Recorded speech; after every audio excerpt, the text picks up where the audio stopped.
اس لیے کہ آنے والا جو مہینہ ہے رمضان المبارک، یہ رحمتوں کا مہینہ ہے، یہ برکتوں کا مہینہ ہے، یہ بہت ساری بخششوں کو لے کر کے آنے والا مہینہ ہے۔ اور یہ مہینہ جب آتا ہے تو ایک مومن، ایک مسلمان خوشی محسوس کرتا ہے۔ اور اللہ کے نبی صلی اللہ علیہ وسلم جب یہ مہینہ آتا تھا تو اپنے صحابہ کرام کو بشارت دیتے تھے، خوشخبری سناتے تھے، اتاکم رمضان شہر مبارک، کہ اے صحابہ کرام تمہارے پاس رمضان المبارک کا مہینہ آ چکا ہے، رمضان کا برکت والا مہینہ آ چکا ہے۔ ان الفاظ میں اللہ کے نبی صلی اللہ علیہ وسلم صحابہ کرام کو بشارت سناتے تھے، خوشخبری سناتے تھے۔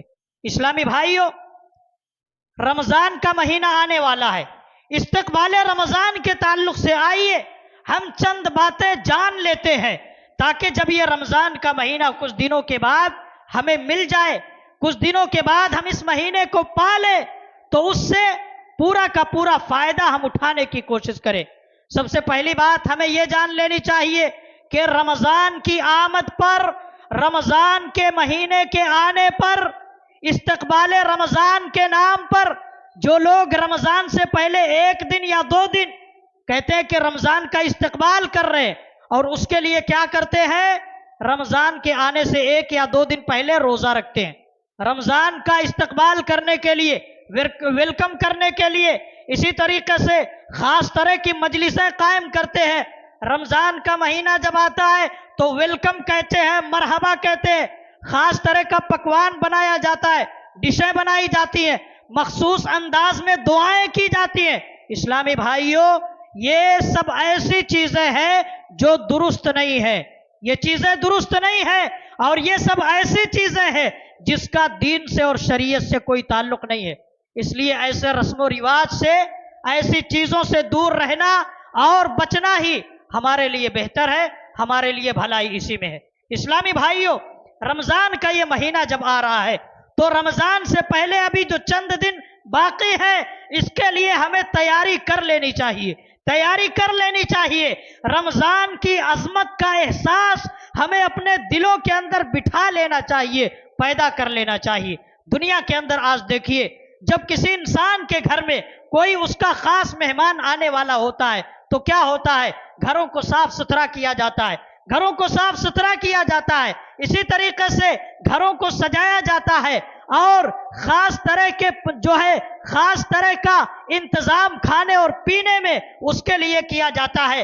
گھروں میں باقاعدہ ایک خوشی کا ماحول ہوتا ہے جب کوئی مہمان آتا ہے۔ اسلامی بھائیوں، اسی طریقے سے رمضان یہ مہینہ جو صرف 1 مہینے کے لیے اللہ رب العالمین نے نعمت کے طور پر، تحفے کے طور پر ہمیں عطا فرمایا ہے، اس مہینے کی قدر ہمارے اندر کتنی ہونی چاہیے، اس مہینے کی اہمیت اور عظمت کا احساس ہمیں ہونا چاہیے، اور اس مہینے کی عظمت کو ہمیں اپنے دلوں کے اندر بٹھا لینا چاہیے، تاکہ جب یہ مہینہ شروع ہو جائے، جب یہ مہینہ آ جائے تو ہم غفلت اور سستی کے شکار نہ ہو، ہم اس مہینے کی ناقدری نہ کریں، بلکہ اس مہینے کے ایک ایک لمحے سے فائدہ اٹھانے کی کوشش کریں۔ ذرا سوچئے، تصور کریے، رمضان کی صرف 1 رات کے اوپر آپ غور کر لیں، آپ کو اس مہینے کی عظمت کا اندازہ ہو جائے گا۔ سورۃ القدر کے نام سے قرآن کریم میں اما پارہ کے اندر ایک سورت ہے، اللہ رب العالمین نے دیکھیے اس میں فرمایا، اِنَّا أَنزَلْنَاهُ فِي لَيْلَةِ الْقَدْرِ وَمَا أَدْرَاكَ مَا لَيْلَةُ الْقَدْرِ لَيْلَةُ الْقَدْرِ خَيْرٌ مِّنْ أَلْفِ شَهْرٍ۔ ہم نے اس قرآن کو لیلۃ القدر میں نازل کیا ہے، ہم نے اس قرآن کو لیلۃ القدر میں اتارا ہے، اور آپ کو کیا معلوم کہ لیلۃ القدر کیا ہے؟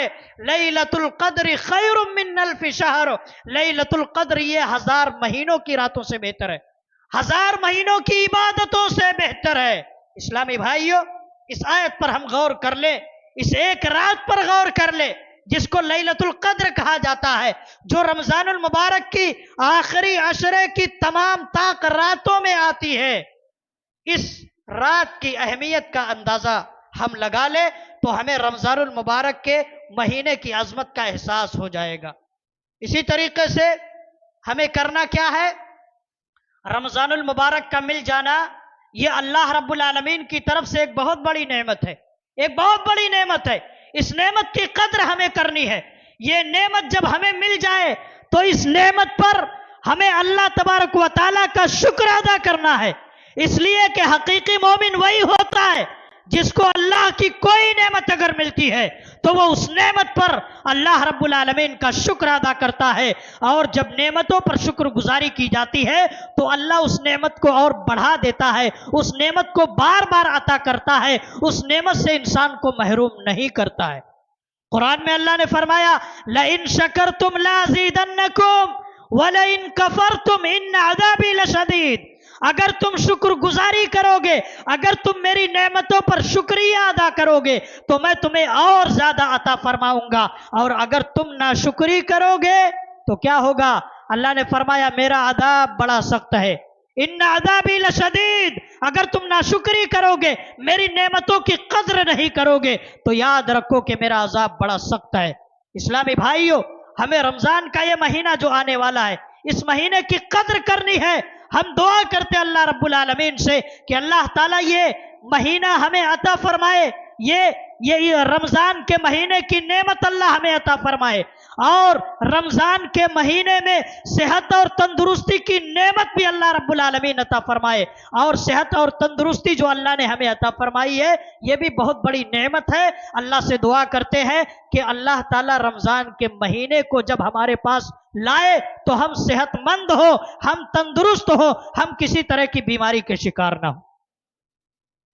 اسلامی بھائیوں، ہمیں قدر کرنی ہے اس نعمت کی، اور ابھی سے اس کا پورا خاکہ تیار کر لینا ہے، بنا لینا ہے، تاکہ رمضان المبارک کا جب مہینہ آئے تو ہم رمضان کے ایک ایک لمحے سے، ایک ایک منٹ سے فائدہ اٹھائے۔ ابھی سے آپ لائحہ عمل بنا لے، ابھی سے آپ رمضان کی ترتیب بنا لے۔ نمازوں کا ٹائم یہ ہے، تراویح کی نماز کا ٹائم یہ ہے، فلاں وقت میں ہم قرآن کی تلاوت کریں گے، فلاں وقت میں ہم جو ہے توبہ اور استغفار کریں گے، فلاں وقت میں ہم ذکر و اذکار کریں گے، فلاں وقت میں ہم گھر کی ضرورتوں کو اور مصروفیات کو جو ہے ہم گھر میں مصروف رہیں گے، گھر کی ضرورتوں کو پورا کریں گے، تجارت اور کاروبار میں کون سے وقت کو لگائیں گے۔ ابھی سے اپنے ٹائم کو مرتب کر لیجئے، ترتیب بنا لیجئے، تاکہ رمضان کا یہ مہینہ جب آ جائے تو ہمارا وقت ضائع نہ ہو، ہمارا وقت برباد نہ ہو، ہم رمضان کے ایک ایک لمحے سے فائدہ اٹھانے والے بن جائیں، ہم رمضان کے ایک ایک لمحے کی اور ایک ایک منٹ کی قدر کرنے والے بن جائیں۔ اسلامی بھائیوں، اور اسی طریقے سے استقبال رمضان کے تعلق سے تیسری چیز جس پر ہمیں محنت کرنی ہے وہ یہ ہے اسلامی بھائیوں کہ ہم اپنے دلوں کو ابھی سے پاک اور صاف کر لیں۔ یہ نہ سوچے کہ رمضان کا مہینہ جب آئے گا، ابھی 8 سے 10 روز باقی ہے، تب ہم توبہ کریں گے، استغفار کریں گے۔ نہیں، ایک مومن وہ ہوتا ہے جو گناہ کرنے کے بعد فوراً توبہ کر لیتا ہے، جس سے اگر بھول چوک میں، غفلت میں، سستی میں، نادانی میں کوئی گناہ ہو جاتا ہے تو وہ مومن کیا کرتا ہے؟ چین سے نہیں بیٹھتا ہے، سکون سے نہیں بیٹھتا ہے، فوراً اپنے گناہوں سے معافی مانگ لیتا ہے، فوراً اپنے گناہوں سے توبہ کر لیتا ہے۔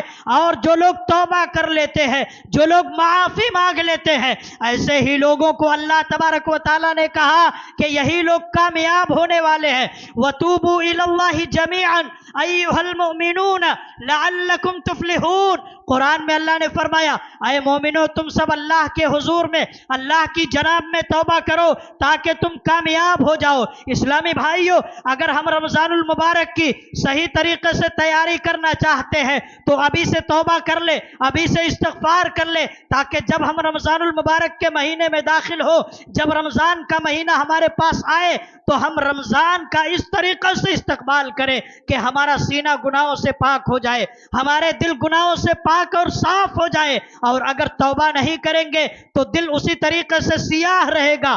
اگر ہم توبہ نہیں کریں گے، معافی نہیں مانگیں گے تو ہمارے سینے میں اسی طریقے سے گندگی اور برائی بھری رہے گی۔ اللہ کے نبی فرماتے ہیں ان المؤمن اذا اذنب كانت نقطة سوداء في قلبه، کہ مومن انسان جب کوئی گناہ کرتا ہے تو اس کے دل پر ایک سیاہ نقطہ پڑ جاتا ہے. پھر جب وہ اللہ سے توبہ کر لیتا ہے، جب وہ اس گناہ سے معافی مانگ لیتا ہے، اللہ سے توبہ کر لیتا ہے، اس گناہ کو چھوڑ دیتا ہے، تو اس کے گناہ کو دھو دیا جاتا ہے، اس کے دل کو دھو دیا جاتا ہے، اس کے دل کو پاک اور صاف کر دیا جاتا ہے. لیکن جب انسان گناہ پر گناہ کرتا جاتا ہے، توبہ نہیں کرتا، معافی نہیں مانگتا، اپنے گناہ کو نہیں چھوڑتا، تو کیا ہوتا ہے؟ یہ سیاہی بڑھتی جاتی ہے، یہاں تک کہ اس کے پورے دل کے اوپر چھا جاتی ہے، اس کا پورا دل سیاہ ہو جاتا ہے، کالا ہو جاتا ہے. اور یہی وہ چیز ہے جس کا تذکرہ اللہ تعالیٰ نے قرآن میں فرمایا ہے، کلا بل ران علی قلوبہم ما کانوا یکسبون. لوگ اتنا گناہ کرنے کے عادی ہو چکے ہیں، لوگ اتنا گناہ کر رہے ہیں، اتنی برائیاں کر رہے ہیں کہ لوگوں کے گناہوں کی وجہ سے لوگوں کے دل زنگالود ہو چکے ہیں، لوگوں کے دل بالکل سیاہ ہو چکے ہیں. اور اللہ ایسے لوگوں سے بڑی محبت کرتا ہے جو توبہ کرنے والے ہوتے ہیں، معافی مانگنے والے ہوتے ہیں. اللہ نے فرمایا ان اللہ یحب التوابین ویحب المتطہرین. اللہ رب العالمین توبہ کرنے والے لوگوں کو پسند فرماتا ہے، پاک رہنے والے لوگوں کو اللہ رب العالمین پسند فرماتا ہے. اسلامی بھائیوں، اگر ہم رمضان کی صحیح طریقے سے تیاری کرنا چاہتے ہیں تو ابھی سے اپنے سینوں کو پاک کر لیں، اپنے دلوں کو پاک اور صاف کر لیں، تاکہ جب رمضان المبارک کا مہینہ ہمیں مل جائے، ہم رمضان میں نیکیاں کریں، ہم رمضان میں عبادتیں کریں، تو عبادت میں ہمیں مزہ ملے، عبادت میں ہمیں لذت ملے، عبادت کا لطف ہمیں حاصل ہو. اسی طریقے سے چارہویں چیز کیا ہے کہ ہم رمضان کا مہینہ جب ہمارے پاس آ جائے، جب ہم کو مل جائے، تو نیکیوں کی طرف سبقت کریں، نیکیوں میں جلدی کریں. اللہ نے قرآن میں فرمایا فاستبقوا الخیرات، تم نیکیوں میں جلدی کرو، نیکی کے کاموں میں آگے آگے رہو.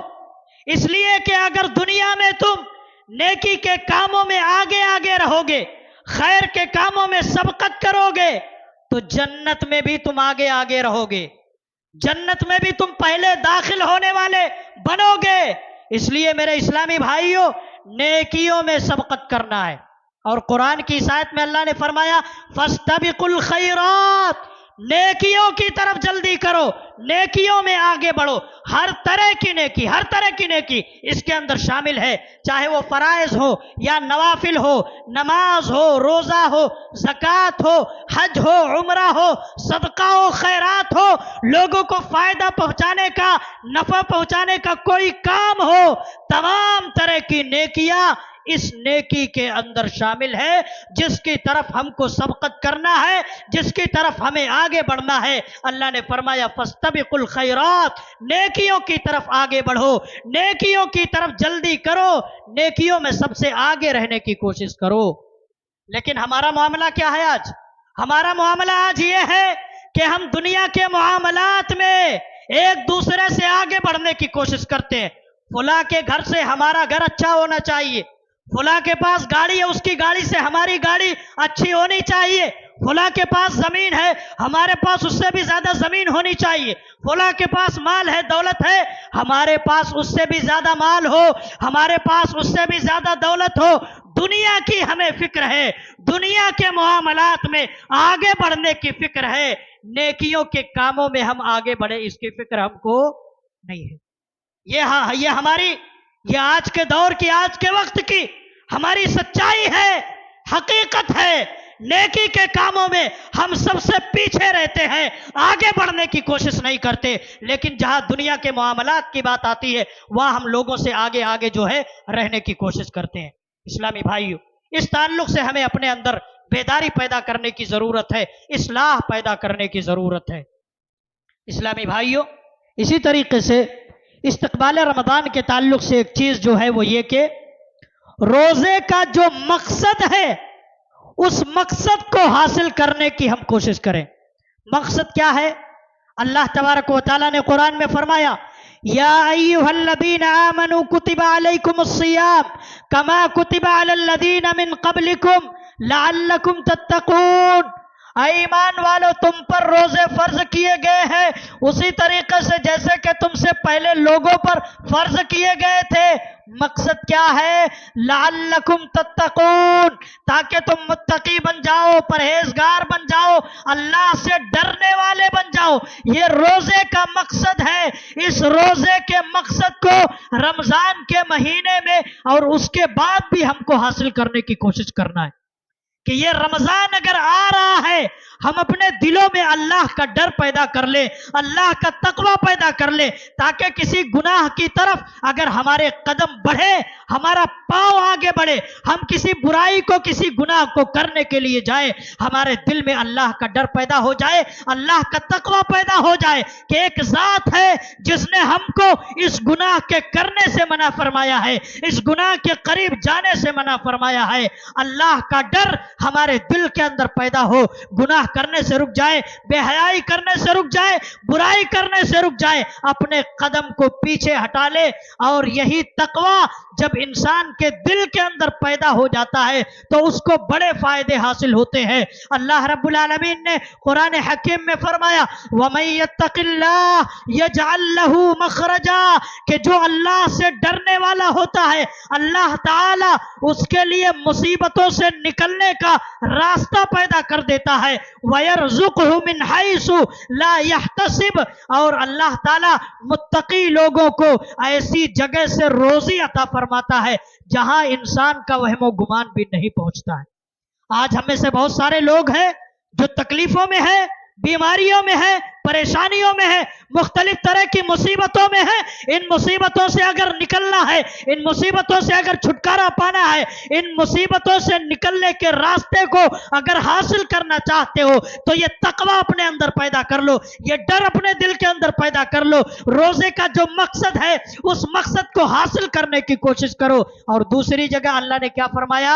وَمَن يَتَّقِ اللَّهَ يَجْعَل لَّهُ مِنْ أَمْرِهِ يُسْرًا، جس انسان کے اندر اللہ کا ڈر ہوتا ہے، جو انسان اللہ سے ڈرنے والا ہوتا ہے، اللہ رب العالمین اس کے معاملات کو آسان کر دیتا ہے، اس کے کام میں آسانی پیدا فرما دیتا ہے۔ بہت سارے لوگ ہیں ان کے لیے تجارت کرنا مشکل ہے، بزنس کرنا مشکل ہے، دوسرے بہت ساری پریشانیاں ہوتی ہیں جس سے چھٹکارا پانا مشکل ہے۔ یہ مشکل کو آسان بنانا ہے، ایک علاج، اپنے دل کے اندر تقوی پیدا کر لو، نیکیوں کی طرف اپنے آپ کو آگے بڑھاؤ، ہر گناہ سے، ہر برائی سے اللہ کا ڈر دل کے اندر رکھتے ہوئے اپنے آپ کو گناہوں سے، برائیوں سے بچانے والے بن جاؤ۔ اللہ رب العالمین تمہاری مشکلوں کو آسان کر دے گا۔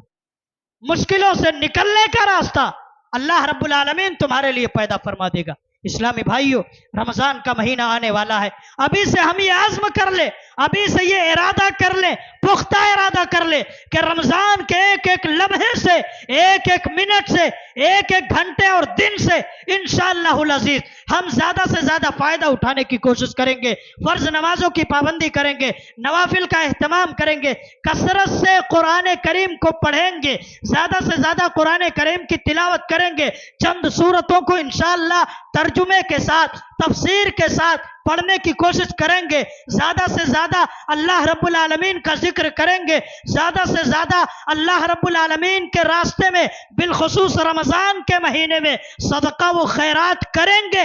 ابھی سے یہ ارادہ کر لیں، اللہ کے راستے میں صدقہ اور خیرات کرنا یہ بھی بہت بڑی نیکی، بہت بڑی نیکی ہے، اور خصوصیت کے ساتھ رمضان میں اپنے مالوں کو اللہ کے راستے میں خرچ کرنا، اسلامی بھائیوں، اس کی بڑی فضیلت ہے۔ اور میں اپنے اس مسجد میں بیٹھے ہوئے اپنے تمام اسلامی بھائیوں سے اور اسی طریقے سے تمام اسلامی ماں اور بہنوں سے جو اوپر آج کے اس بیان کو، اس خطاب کو سن رہی ہے، میں آپ سب سے یہ بھی کہنا چاہتا ہوں کہ جو ہنڈیاں اس سے پہلے رمضان المبارک کے اندر دی گئی تھی، وہ ایک ذریعہ ہے کہ آپ اپنے مالوں کو اللہ کے راستے میں خرچ کریں۔ ایک آدمی اگر توجہ کے ساتھ، خلوص کے ساتھ اللہ کی رضا کو حاصل کرنے کے لیے تھوڑا تھوڑا تعاون ہی اگر ان ہنڈیوں کے اندر ڈالتا رہے، وہ کیا ہوگا؟ یہ ایک بہت بڑا ذخیرہ آخرت میں آپ کے لیے بن جائے گا، نیکیوں کا ایک بہت بڑا ذخیرہ اور خزانہ اسلامی بھائیوں آپ کے لیے آخرت میں جمع ہو جائے گا۔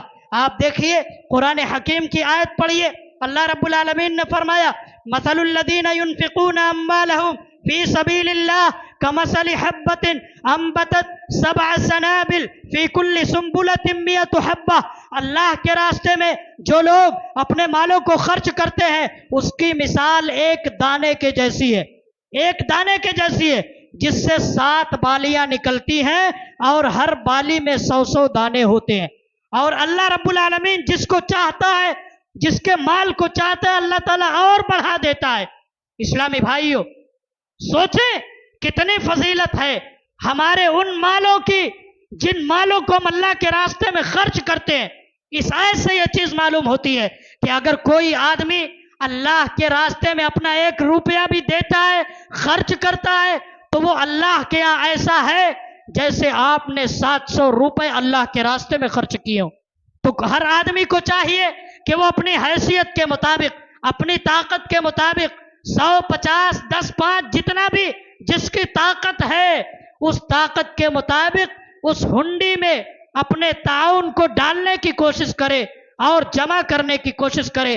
رمضان میں ان ہنڈیوں کو جمع کیا جائے گا۔ اور میرے اسلامی بھائیوں، یہی نیکی، یہی آپ کا اپنے مال کو خرچ کرنا، ہمارے مالوں کو خرچ کرنا آخرت میں کتنا بڑا ذخیرہ ہو جائے گا۔ قرآن حکیم کی ایک آیت بس پڑھیے جو ہے اندازہ ہو جائے گا۔ اللہ رب العالمین نے فرمایا وَمَا تُقَدِّمُوا لِأَنفُسِكُم مِّن خَيْرٍ تَجِدُوهُ عِندَ اللَّهِ تَجِدُوهُ عِندَ اللَّهِ هُوَ خَيْرًا وَأَعْظَمَ أَجْرًا، کہ اے لوگو تم جو نیکی اور بھلائی بھی اپنے لیے آگے بھیجو گے اس کو تم اللہ کے یہاں پاؤ گے، اور اللہ کے یہاں جب پاؤ گے تو وہ بہت بہتر ہوگی اور اجر کے اعتبار سے بھی بڑی عظیم ہوگی اور بہت بڑی ہوگی۔